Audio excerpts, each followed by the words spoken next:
Hey there, welcome to Coffee with Dakota. And today we are, gosh, in this beautiful forest, and I am loving being able to be out here filming this stuff. This is amazing. So I don't have coffee with me right now, but I do have water, and coffee will come later.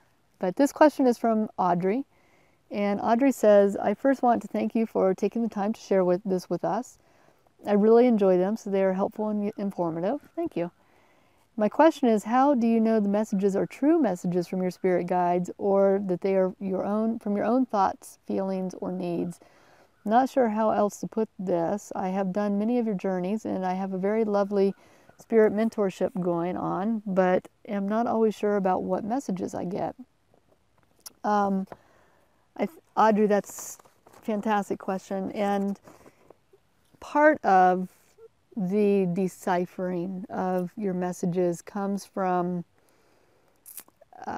trusting, number one, and number two is the second guessing. So if you're in a meditation and you have this image of this, let's just say one of your guides is a Native American, and you ask this guy, you know, what name should I call you by? And he comes back and says, Tommy. And you go into a thought of, well, I don't really like that name. I want something different. That's when your ego goes in. Now, that's an exaggeration kind of story just to give you that. But it's where if you are coming up with something spontaneously and very quickly, and you don't have time to think about it, then that is your guides.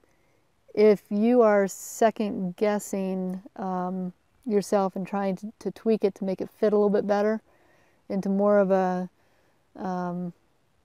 message that you might want instead of what you might need, then that's more your ego coming in. And there's a fine line, because you have to catch it. It can be very subtle in how we change that thinking to fit. And there's the other thing too. It's when you're up here and you're not down here in the heart center. That's a big sure sign that you're working and operating from the ego, is if you're trying to manipulate and think about what it might look like, or what it might say, or what he or she might do, or how I should solve this problem, or whatever. That's all from your mental body. Your feeling is going to be that spontaneous expression that comes up.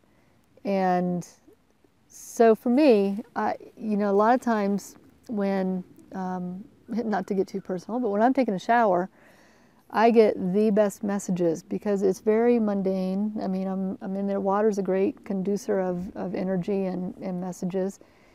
And so when I'm in that environment, ideas just pop in and just come and come.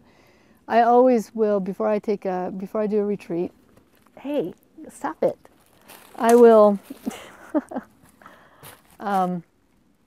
take like a 45-minute shower just to, and if we had more hot water, I'd probably take a longer one, just to get the messages, because they come through so quickly there. So try different things like that. If you're finding that you're doing a meditation in the morning, for example, that's the east energy, so that's very mental body, then you might be more inclined to use your mental body. But if you wait and do your meditation in the afternoon or in the late evening, when it's either the south or the north direction, then you might utilize more of your feeling body, your emotional body, and your spiritual body, and you might have different messages. So that would be one trick I would tell you, is especially if you're trying to find clarity on a specific situation, is to meditate on it or do a journey in the morning, and then do another one in the afternoon, and then one in the evening. Do it like in 3 or 4 different days, and see what kind of messages that you get. And then really pay attention to what is the knee-jerk reaction, and what am I trying to switch it to, if anything. So that's really kind of the best way that I know to keep yourself out of it, is to just watch the manipulations and try it at different times. And be open also to receiving messages in different ways. You know, for me, I rarely do like a formal meditation when I want clarity on something. I will put the question out there or the situation, and then I just wait and I see what comes to me organically, either through other people or through nature or through situations.